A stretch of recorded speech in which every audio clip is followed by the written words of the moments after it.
name's Nick. I'm one of the volunteers here at the Micro Museum. We've got quite a few volunteers now. We've each got our own special areas of interest. My interest is in video games. I'm a video game collector, so they call me the games master here.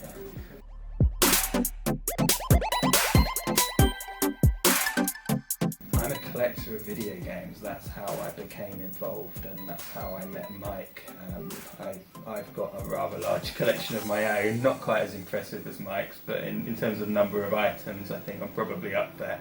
And I now do video gaming events around Wahneta. That's my main interest, but I continue to support the museum.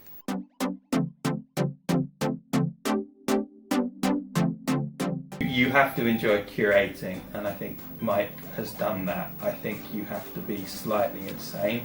I think you have to have that hoarding tendency, but I think it's as much about seeing the value in things and wanting to preserve them, and that's what Mike's done here. It started as a private collection, and it's outgrown that. It's become a museum, and I love that story. That's what compels me to support Mike and Carol with what they do here at the museum.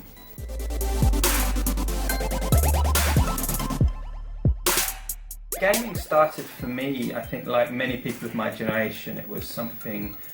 I'm of that age. I'm 40 something now, and I'm of that age where being the first generation that really grew up with computers. So computers were in the home, computers were in the school.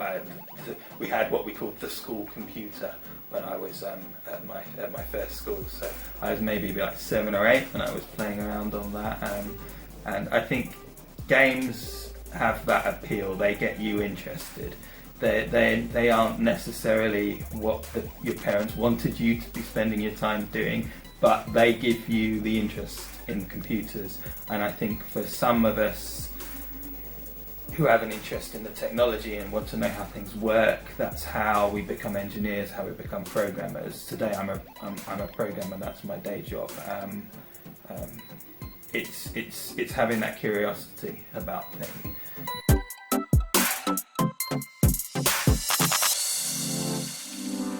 I think people growing up in today's world where the technology is perhaps less important, you don't need to know what's under the hood to such a degree in order to understand how a game works or how to make a game. It's more of a creative exercise. In the early days of computer games, it was as much an engineering problem or a programming challenge to actually make a computer do what you wanted it to do on the screen, whereas nowadays you have perhaps more license to do these things, and it's telling these stories that makes the displays at the museum make sense, because we're trying to communicate not just what the state of the technology is, but how do people use it.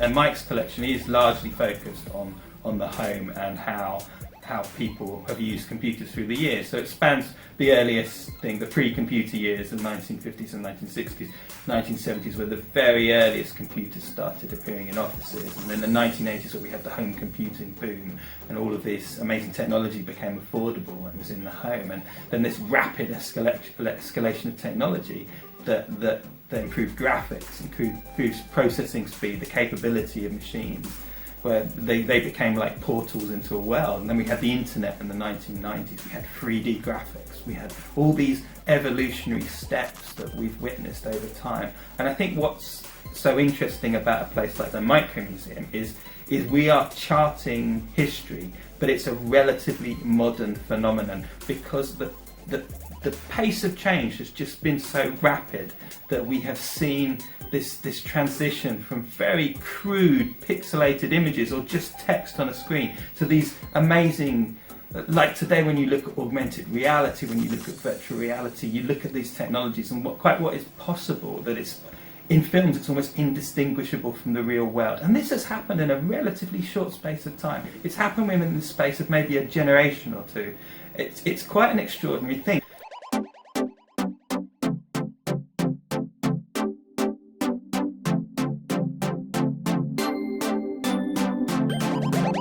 A place like the Micro Museum, although in turn, compared to most historical museums, the things aren't that old, and yet they seem that much more ancient, much more decrepit, just because of the pace at which things have changed. And there's an important social construct here that we're mapping, and it's fascinating to relate people's experiences. We've just had a group of students going through, and for them, they're interested in video games, and they're talking about the first console they had being a Sony PlayStation. To me, that seems like relatively high technology. So the stuff that came before is unknown to them, or maybe they've just got these sort of fairly simplistic views of them, or largely the graphics, the visual side of things, the chunky pixels.